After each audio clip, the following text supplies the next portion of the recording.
I was 28 when my life turned upside down. 3 years ago, I was riding my motorcycle through a quiet mountain road in Colorado, just enjoying the wind and the view. Out of nowhere, a truck ran a stop sign and T-boned me. I don't remember the impact, just waking up in the ICU with tubes everywhere, unable to move. My spine was shattered at T12L1, my pelvis was fractured, and I had a traumatic brain injury, TBI. The doctors were blunt.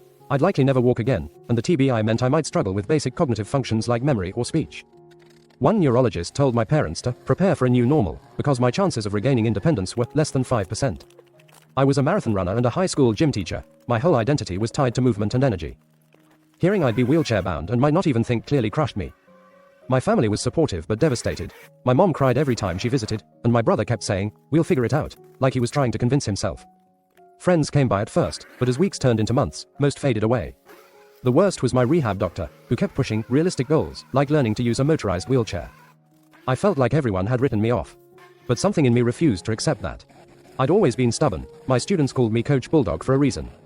In the hospital, I started small, wiggling my toes, even when the nurses said it was just muscle spasms. I'd lie there for hours, focusing on the tiniest twitch, willing my body to listen. It was exhausting, and half the time I wondered if I was delusional.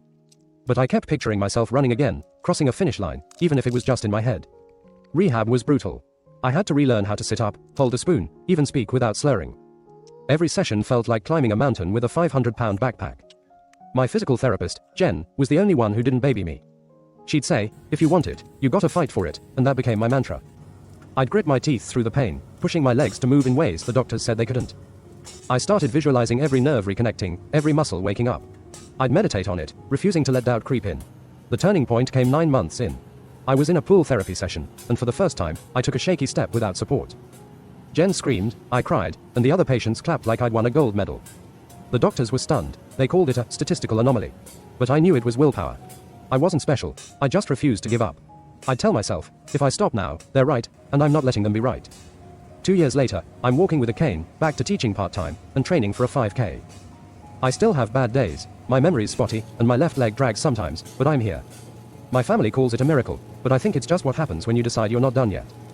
To anyone in a similar spot, find one thing you can control, even if it's just a finger twitch, and build from there. Doubt is loud, but your will is louder. What's your story?